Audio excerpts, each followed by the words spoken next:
الحمد لله نحمده ونستعينه ونستغفره ونؤمن به ونتوكل عليه ونعوذ بالله من شرور أنفسنا ومن سيئات أعمالنا من يهده الله فلا مضل له ومن يضلله فلا هادي له ونشهد أن لا إله إلا الله وحده لا شريك له ونشهد أن سيدنا ومولانا محمدا عبده ورسوله أما بعد فقد قال الله تبارك وتعالى في القرآن الكريم فأعوذ بالله من الشيطان الرجيم بسم الله الرحمن الرحيم له معقبات من بين يديه ومن خلفه يحفظونه من أمر الله إن الله لا يغير ما بقوم حتى يغيروا ما بأنفسهم وإذا أراد الله بقوم سوءا فلا مرد له وما لهم من دونه من وال وقد قال تبارك وتعالى والذين جاهدوا فينا لنهدينهم سبلنا وإن الله لمع المحسنين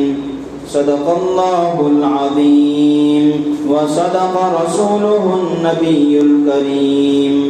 ونحن على ذلك لمن الشاهدين والشاكرين الحمد لله رب العالمين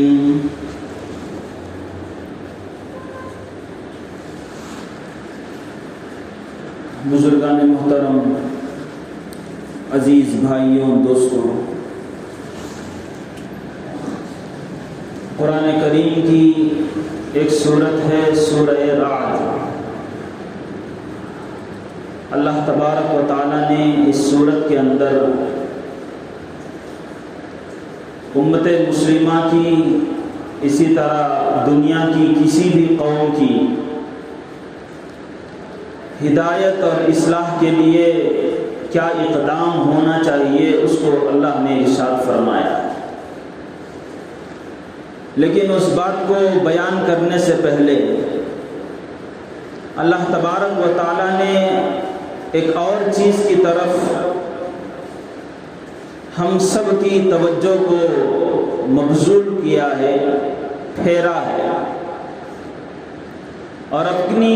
شفقت کی طرف اللہ نے اشارہ کیا ہے۔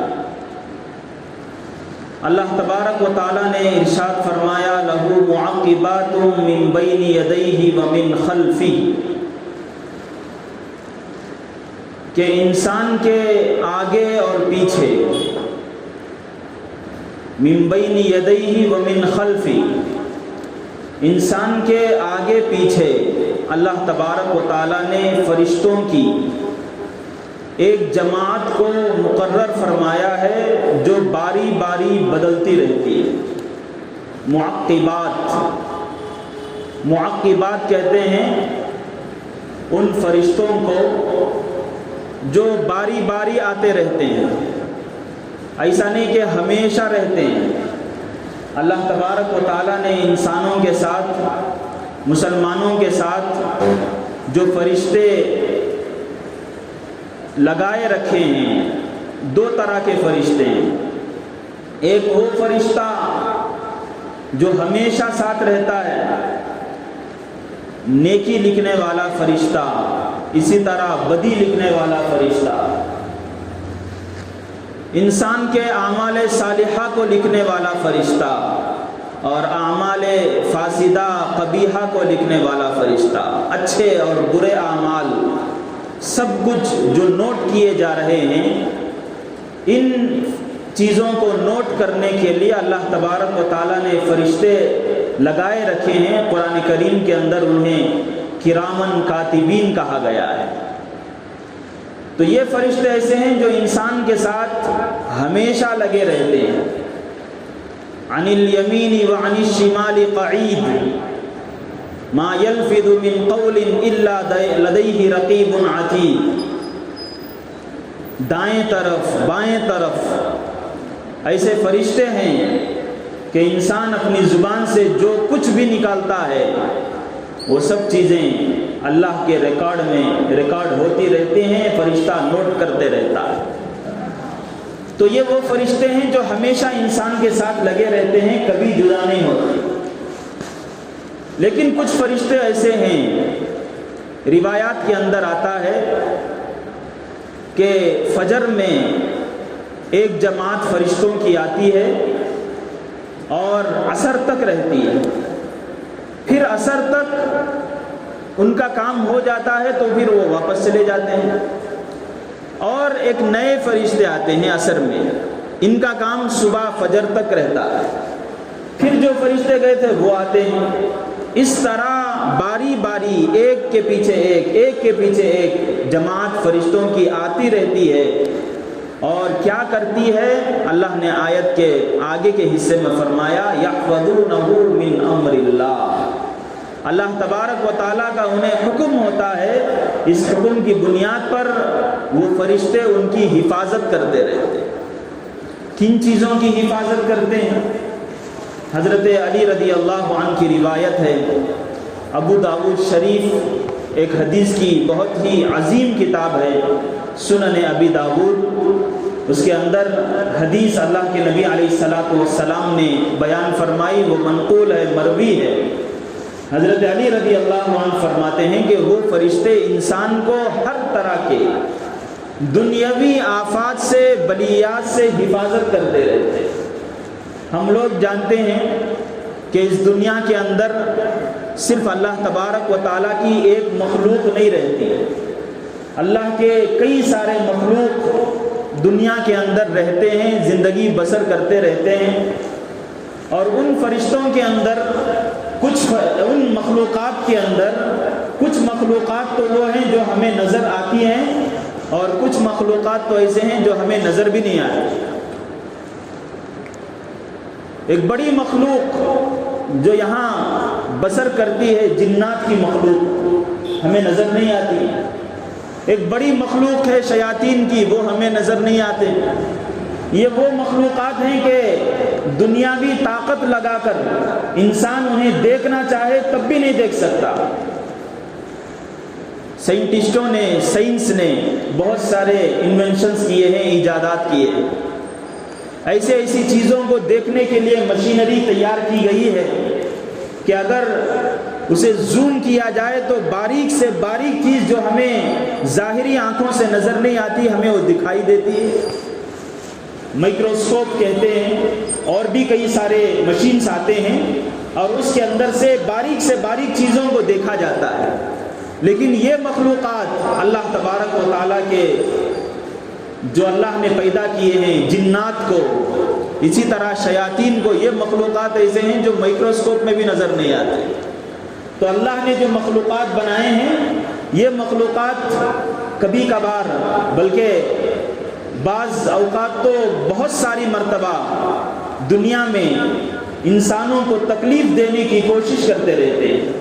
اللہ تبارک و تعالیٰ ان کی حفاظت کرتے ہیں، آفتوں کے ساتھ، بلیات سے حفاظت کرتے ہیں، مصیبتوں سے حفاظت کرتے ہیں، پریشانیوں سے حفاظت کرتے ہیں۔ اسی طرح ابن جریر طبری رحمۃ اللہ علیہ نے حضرت عثمان غنی رضی اللہ عنہ کی روایت نقل فرمائی ہے، اور اس روایت کے اندر یہ ہے کہ اللہ تبارک و تعالیٰ جن فرشتوں کو مقرر فرماتے ہیں، وہ فرشتے انسان کو گناہوں سے بھی حفاظت کرتے ہیں۔ انسان گناہ کرنا چاہتا ہے، لیکن کوئی چیز اس کے سامنے لے کر آ جاتے ہیں جس کی وجہ سے وہ گناہ کرنے سے پیچھے ہٹ جاتا ہے۔ مسلسل دعائیں کرتے رہتے ہیں، اللہ کی توفیق مانگتے ہیں بندے کے لیے، خلاصہ یہ ہوا کہ اللہ تبارک و تعالیٰ یہ فرماتے ہیں، یہ نظام ایسا ہے اللہ تبارک و تعالیٰ کا کہ اللہ نے انسانوں کے پیچھے، مسلمانوں کے پیچھے ایسے فرشتے لگا رکھے ہیں جو دنیاوی آفات سے بھی، دنیاوی مصیبتوں سے بھی، اور اسی طرح اخروی اور عذابات سے بھی حفاظت کا سامان مہیا کرتے رہتے ہیں۔ یحفظونہ من امر اللہ۔ اس کے بعد ایک جملہ اللہ نے ارشاد فرمایا، اس کی تشریح میں بعد میں کرتا ہوں، لیکن اس کے بعد تھوڑے ایک جملے کے بعد اللہ نے آیت کریمہ کا ایک ٹکڑا بیان فرمایا ہے، جس میں ہمارے دلوں کے اندر جو سوالات پیدا ہوتے ہیں، اب ہو رہے ہیں، کہ جب اللہ نے فرشتوں کو لگا رکھا ہے ہمارے پیچھے حفاظت کرنے کے لیے، اور فرشتے دنیاوی چیزوں سے بھی ہماری حفاظت کرتے ہیں، اور اسی طرح آخرت میں عذاب دینے والی چیزوں میں پڑنے سے بھی ہماری حفاظت کرتے ہیں، لیکن دنیا میں ہمیں بہت سارا یہ کیا کام دیکھتے ہیں کہ آدمی کا نقصان ہوتا رہتا ہے، کبھی وہ چلتا رہتا ہے، پھسل جاتا ہے، گر جاتا ہے، کوئی شیطانی حملوں میں پھنس جاتا ہے، کوئی جنات کے اثرات میں مبتلا ہو جاتا ہے۔ اللہ تبارک و تعالیٰ نے اس کا جواب آگے دیا، کہا وَإِذَا أَرَادَ اللَّهُ بِقَوْمٍ سُوءًا فَلَا مَرَدَّ لَهُ، کہ یہ تو ہے کہ اللہ تبارک و تعالیٰ نے اپنی شفقت کی بنیاد پر، محبت کی بنیاد پر فرشتوں کو حفاظت کے لیے مقرر فرمایا ہے، لیکن اللہ تبارک و تعالیٰ نے ہر انسان کو، خواہ وہ مسلمان ہو یا نہ ہو، اسے آزمانے کے لیے، اس کا ایگزام لینے کے لیے کہ وہ کس طرح اس دنیا میں زندگی بسر کرتا ہے، اور اللہ تبارک و تعالیٰ کی نعمتوں پر شکر ادا کرنے کے جذبے کو ابھارنے کے لیے اللہ تبارک و تعالیٰ کبھی اسے دنیا میں مصیبتوں سے بھی دوچار کرتے ہیں، اور یہ بھی اللہ تبارک و تعالیٰ کی مرضی ہی سے ہوتی ہے۔ کوئی مصیبت ہمیں آ گئی، ایسا نہیں کہ اللہ کے علاوہ کسی کی مشیت تھی، کس کا ارادہ تھا اور اللہ کا ارادہ نہیں تھا تب ہمیں مصیبت آئی، نہیں، ایسا نہیں ہوتا۔ ایک پتا بھی ہلتا ہے اپنی جگہ سے جب تک اللہ تبارک و تعالیٰ کی اجازت اور اللہ کا حکم اور امر نہیں ہوتا، اس ایک پتے کے اندر اتنی بھی قدرت نہیں ہے کہ وہ اپنی جگہ سے ہٹ سکے۔ تو جب انسان کو اللہ تبارک و تعالیٰ دوچار کرنا چاہتے ہیں، کبھی اسے مصیبت کی، کبھی اسے نعمت کی قدردانی پیدا کرنا چاہتے ہیں، انسان کو اللہ تبارک و تعالیٰ نے ایسی فطرت عطا فرمائی ہے، اس کا نیچر اللہ نے ایسا دیا ہے کہ اسے ہمیشہ نعمتیں نصیب کر دی جائے، ہمیشہ اسے خوشحالی نصیب ہو جائے، تو اسے اس خوشحالی کی قدر نہیں ہوتی، اسے ان نعمتوں کی قدر نہیں ہوتی، اور جب ان نعمتوں کی قدر نہیں ہوتی تو وہ ان نعمتوں کو بے دریغ خرچ کرتا رہتا ہے، اللہ تبارک و تعالیٰ کی ان دی ہوئی چیزوں کو اللہ کی نامرضیات میں بھی خرچ کرنے میں وہ پیچھے نہیں ہٹتا۔ تو اللہ تبارک و تعالیٰ چاہتے ہیں کہ ان نعمتوں کی قدر اسے معلوم ہو، اس لیے اللہ تبارک و تعالیٰ تھوڑی دیر کے لیے اسے مصیبت سے دوچار کرتے ہیں تاکہ اسے اس نعمت کی قدر معلوم ہو۔ پانی بے دریغ خرچ کیا جا رہا تھا، پانی کے سلسلے میں بہت فضول خرچ کیا جا رہا تھا، ایک ایک وضو کے لیے، ایک ایک غسل کے لیے، وضو کے لیے غسل میں جتنا پانی خرچ کیا جاتا ہے، ایک بکٹ پانی خرچ کیا جا رہا ہے۔ اللہ نے تھوڑی دیر کے لیے، کچھ مہینوں کے لیے بارش کو روک لیا، اللہ نے تھوڑی دیر کے لیے زمین کو خشک کر دیا، اور ہم نے دیکھا ہمارے اس علاقے کی حالت کو، اور اب بھی بہت سارے لوگ دیکھ رہے ہیں کہ اب انسان کو اس نعمت کی قدر معلوم ہوئی۔ انسان کو سانس کی قدر معلوم نہیں تھی، آکسیجن کتنی بڑی دولت اللہ تبارک و تعالیٰ نے ہمیں عطا فرمایا، بے شعوری کے طور پر، اسے ارادے کی بھی ضرورت نہیں ہوتی، انسان آکسیجن اپنے پھیپڑوں کے اندر داخل کرتا ہے، باہر نکالتا ہے، ایک سسٹم چلا رہا تھا، لیکن انسان کو قدر نہیں تھی۔ اللہ نے وہ منظر بھی ہمیں دکھایا کرونا کا کہ آکسیجن کے سلنڈروں کے لیے انسان اپنی جان تک گوا بیٹھا۔ تو یہ اللہ تبارک و تعالیٰ کی طرف سے جو پریشانیاں جو آتی ہیں، مصیبتیں جو آتی ہیں، سب سے پہلے تو ہمیں ہمارا عقیدہ اور ہمارا ایمان یہ ہونا چاہیے کہ یہ مصیبت بھی اللہ کے علاوہ کسی اور کے ہاتھ میں نہیں ہے، اللہ چاہتا ہے تب جا کر آتی ہے۔ اور دوسرا یہ کہ اس اللہ کے ارادے میں بھی ایسا نہیں کہ اللہ تبارک و تعالی ہمارے اوپر ظلم کرنا چاہتے ہیں۔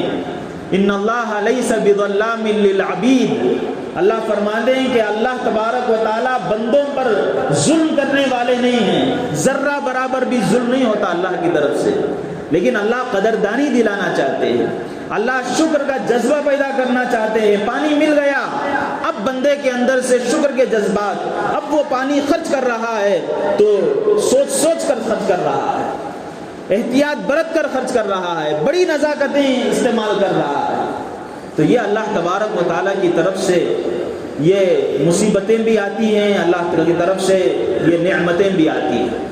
تو میں یہ بیان کر رہا تھا کہ اللہ تبارک و تعالیٰ نے ہر انسان کے پیچھے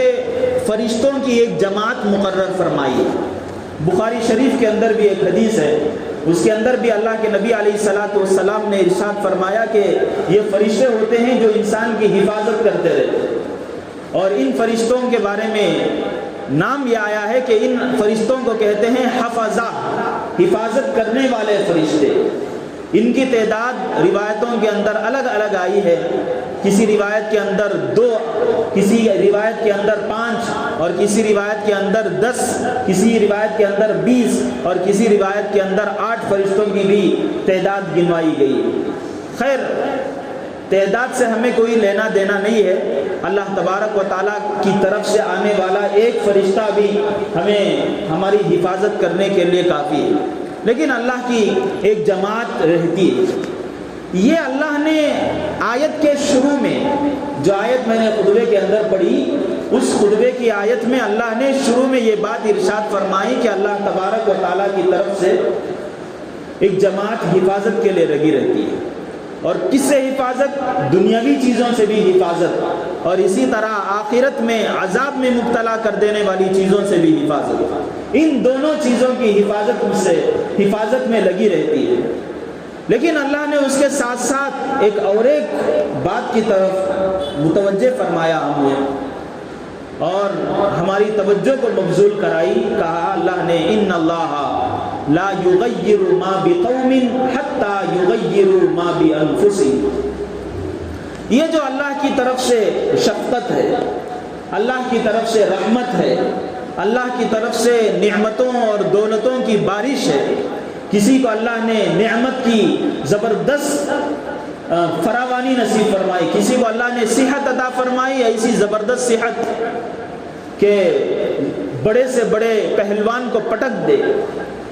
اور ایسی زبردست آنکھوں کی صلاحیت کہ عمر ہونے کے باوجود اس صلاحیت کے اندر کمی نہیں آئی، اور اسی طرح مال و دولت اللہ تبارک و تعالیٰ نے ایسے عطا فرمائے کہ بہت سا مال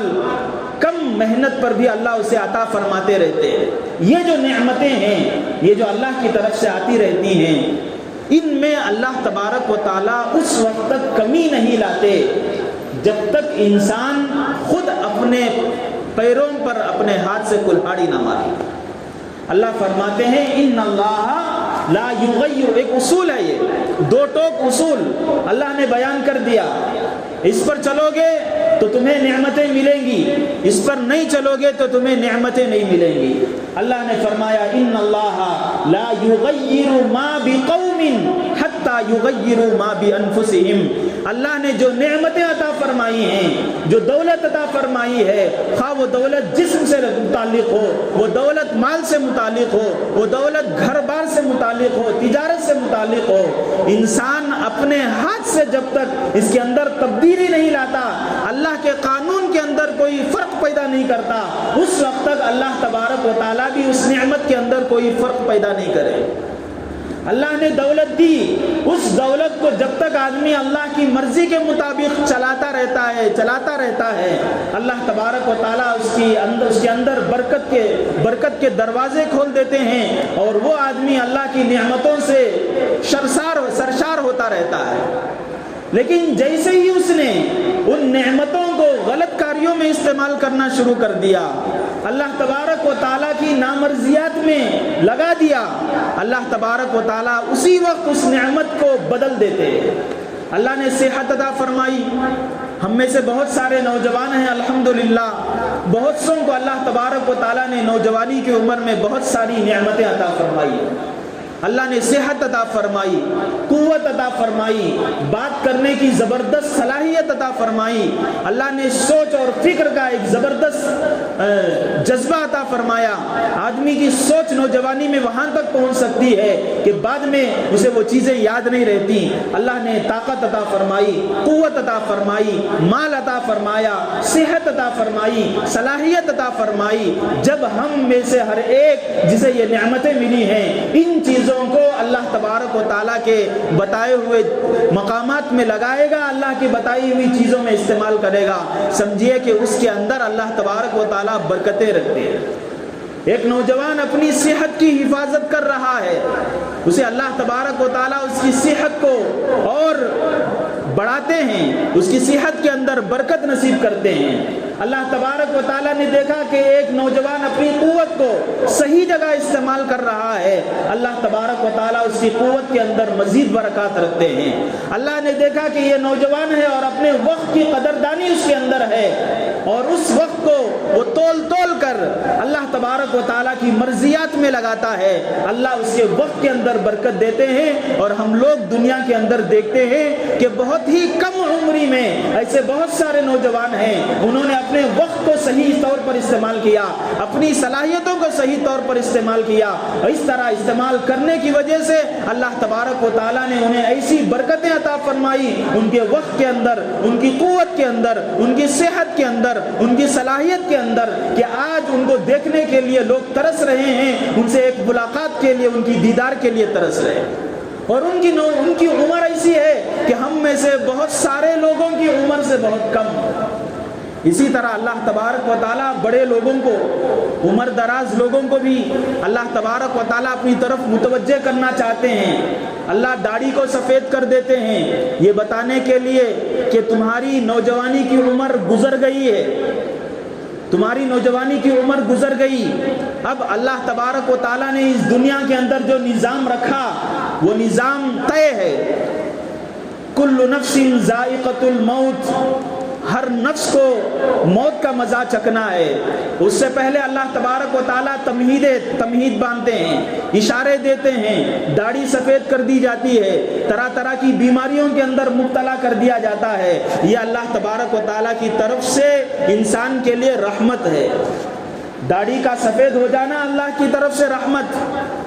بیماریاں آ جانا یہ بھی اللہ کی طرف سے رحمت۔ انسان کو اللہ تبارک و تعالیٰ یہ بتانا چاہتے ہیں کہ بھائی تمہاری صحت اب جواب دے رہی ہے، اب تمہاری عمر اتنی ہو گئی ہے، اب تمہارا وقت ختم ہونے کو ہے۔ جس طرح اللہ تبارک و تعالیٰ نے ایک نظام حضرت آدم علیہ السلام سے لے کر اب تک مقرر فرمایا ہے کہ ہر انسان ایک مقررہ مدت گزار کر اس دنیا سے جائے گا، اس طرح تمہیں بھی جانا ہے۔ اللہ تبارک و تعالیٰ ان کو بھی اللہ تبارک و تعالیٰ نشانیاں عطا کرتے رہتے ہیں۔ اللہ تبارک و تعالیٰ نے جن نوجوانوں کو یہ چیزیں عطا فرمائی ہیں وہ ان چیزوں کی قدر کر لے، اور یہ بڑے لوگ اگر ان چیزوں کی قدر کر لے اور اپنی زندگیوں کو بدلنے کی کوشش کریں، اللہ تبارک و تعالیٰ کہتے ہیں کہ اللہ ان کی زندگیوں کو بدل دے۔ والذین جاہدوا فینا لنہدینہم سبلنا، جو لوگ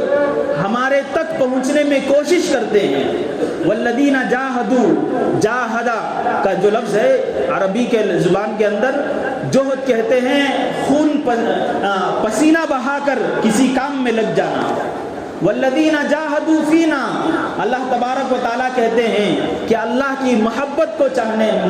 اللہ کی محبت کو حاصل کرنے کے لیے، اللہ کی نزدیکی کو حاصل کرنے کے لیے، اللہ کا محبوب بننے کے لیے جب لوگ محنت کرنا شروع کر دیں گے اور ایک جنگ کریں گے، جہاد کریں گے اپنی خواہشات کے ساتھ، ایک جنگ کریں گے اپنے نفس کے ساتھ، ایک جنگ کریں گے اپنے شیطان کے ساتھ، لنہدینہم سبلنا، اللہ تبارک و تعالیٰ کہتے ہیں کہ ہم اسے راستے کھول دیتے ہیں، اسے فراوانی نصیب ہو جاتی ہے، اب وہ اللہ تبارک و تعالیٰ کا نیک بندہ بننے کے لیے لائق ہو جاتا ہے، فائق ہو جاتا ہے۔ گزشتہ 2 جمعوں سے ایک عنوان آپ حضرات کے سامنے لایا جا رہا تھا کہ سال مکمل ہوا، 1445 کا سال مکمل ہوا۔ انسان کو چاہیے کہ ان چیزوں کی طرف اپنی توجہ کو لگائے۔ اس کے بعد ایک سال شروع ہوا، سال شروع ہونے کے بعد 4-5 دن گزر گئے، 1446 کا سال شروع ہوا۔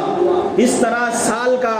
جانا اور ایک نئے سال کا آنا ہم لوگوں کو ایک توجہ، ایک پیغام دیتا رہتا ہے۔ وہ یہ ہے کہ ہم اپنی زندگیوں کو بدلیں۔ یہ سال کا بدلنا، یہ دنوں کا بدلنا، یہ مہینوں کا بدلنا ہمیں یہ پیغام دے رہا ہے کہ تمہیں اپنی زندگیوں کو بدلنا ہے۔ اور جب تک انسان اپنی زندگی کو نہیں بدلے گا، اللہ تبارک و تعالیٰ کی طرف سے بھی اسے مدد اور نصرت نہیں ہوگی۔ جب انسان اپنے آپ کو بدلنے کی کوشش کرے گا، اپنی اصلاح کی فکر کرے گا، اپنے اعمال کو سدھارنے کی فکر کرے گا، اپنے ایمان پر توجہ دے کر اسے مضبوط کرنے کی کوشش کرے گا، اللہ تبارک و تعالیٰ کی طرف سے بھی مدد ہوگی۔ اس لیے کہ ہم لوگ پڑھتے ہیں، جانتے ہیں، لا حول ولا قوت الا باللہ، اللہ تبارک و تعالیٰ کے علاوہ نیکی کرنے کی طاقت دینے والا کوئی نہیں ہے۔ اللہ تبارک و تعالیٰ کے علاوہ گناہ سے بچانے کی کوئی طاقت نہیں رکھتا ہے۔ تو گناہ سے بچانا بھی اللہ کا کام، نیکی کے کام میں لگانا بھی اللہ کا کام،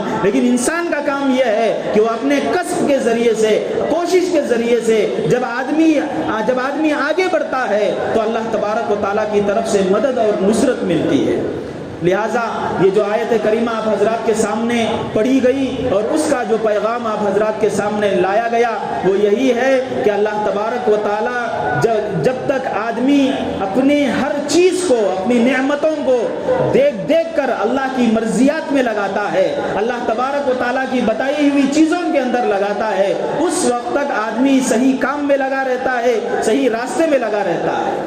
اور اگر ان چیزوں کے اندر آدمی پیچھے ہٹ جاتا ہے، اللہ تبارک و تعالیٰ کی نصرتیں اور اللہ تبارک و تعالیٰ کی مدد اس سے نکل جاتی ہے۔ تو لہٰذا یہ آیت کریمہ کا پیغام ہم لوگوں کے لیے یہی ہے کہ ہمیں اپنی زندگی کو بدلنے کی کوشش کرنا چاہیے۔ دوسری بات آپ حضرات کے سامنے لانی ہے وہ یہ ہے کہ جیسے کہ میں نے کہا کہ یہ مہینہ محرم الحرام کا مہینہ ہے، ایک نئے سال کا آغاز ہوا ہے۔ اللہ تبارک و تعالیٰ نے اس محرم کے مہینے کو ہمارے لیے فضیلت والی چیز رکھی ہے۔ اس سے پہلے بھی اس طرف توجہ دلائی گئی تھی، اور محرم کے اندر ہم لوگوں کے لیے اللہ تبارک و تعالیٰ کی طرف سے، نبی علیہ الصلوۃ والسلام کی طرف سے کیا کیا تعلیمات ہم لوگوں کو ملے ہیں وہ باتیں آپ حضرات کے سامنے آئی ہیں۔ اس لیے ان تمام چیزوں کو دوبارہ تفصیل سے دہرانے کے بجائے میں نے دوسرے عنوان کو اختیار کیا اور ان چیزوں کی طرف بھی میں اجمالی طور پر اشارہ کر دیتا ہوں۔ یہ محرم الحرام کا مہینہ پورا مہینہ ایسا ہے کہ اس کے اندر روزہ رکھنا اللہ تبارک و تعالیٰ کے نزدیک رمضان میں روزہ رکھنے کے بعد سب سے زیادہ محبوب۔ افضل الصیام بعد شہر رمضان شہر اللہ المحرم، اللہ تبارک و تعالیٰ کے نزدیک رمضان کے روزوں کے بعد کسی روزے کی اگر فضیلت حاصل ہے تو وہ محرم کے روزوں کی فضیلت۔ اور یہ محرم کے روزے صرف 10 تاریخ تک ہی نہیں، پورے محرم میں جب بھی آدمی روزہ رکھے وہ فضیلت پالے گا، اللہ کے نزدیک اس روزے کا وہی مقام ہے۔ لیکن خاص طور پر 10ویں تاریخ اور اس کے ساتھ ایک دن بعد یا ایک دن پہلے روزہ رکھنا، اللہ کے نبی صلی اللہ علیہ وسلم نے ارشاد فرمایا کہ عاشورے کا روزہ ایسا ہے کہ اس عاشورے کے روزے کو رکھنے کی وجہ سے اللہ تبارک و تعالی ہماری طرف سے ہونے والی چھوٹی چھوٹی جو غلطیاں کوتاہیاں ہوتی ہیں، ایک دن کے روزے سے اللہ تبارک و تعالی 1 سال کے ہمارے گناہوں کو معاف فرما دیتے ہیں۔ اور اس دن کے اندر بعض ضعیف روایات کے اندر یہ بات بھی آئی ہے، لیکن فضیلت کے مقام میں اسے لیا جا سکتا ہے۔ اللہ کے نبی نے ارشاد فرمایا کہ عاشورے کے دن جو اپنے گھر کے اندر وسعت برتتا ہے اور اپنے گھر کے اندر عام دنوں سے ذرا بڑھ کر کھانے پینے کا انتظام کرتا ہے تو اس کی وجہ سے اللہ تبارک و تعالی پورے سال کے اندر برکت سے نوازتے ہیں۔ یہ 2 چیزیں ہیں، ایک روزہ رکھنا اور دوسرا ہمارے گھر والوں پر وسعت برتنا۔ اس کے علاوہ اور کوئی چیز نہیں ہے محرم کے سلسلے میں شرعی طور پر۔ اس کے علاوہ جو بھی چیزیں ہیں ہمارے گھروں کے اندر باپ دادا کے زمانے میں فلاں کے زمانے سے جو چیزیں چلی آ رہی ہیں وہ چیزیں ایسی ہیں کہ شریعت کے اندر ان کا بالکل ثبوت نہیں ہے اور ان چیزوں سے بچنا چاہیے۔ اللہ تبارک و تعالی ہم سب لوگوں کو جو باتیں بتائی گئی ہیں ان پر عمل کرنے کی توفیق عطا فرمائیں، خاص طور پر محرم کے اس مبارک مہینے کو قدر کرتے ہوئے اللہ نے جو بتایا ہے، نبی نے جو پیغام دیا ہے اس پر چلنے کی توفیق عطا فرمائیں۔ جو بدعات اور جو رسومات خرافات شریعت کے جو بالکل نہیں ہیں ان چیزوں سے ہمیں بچنے کی توفیق عطا فرمائیں۔ وآخر دعوانا الحمد للہ رب العالمین۔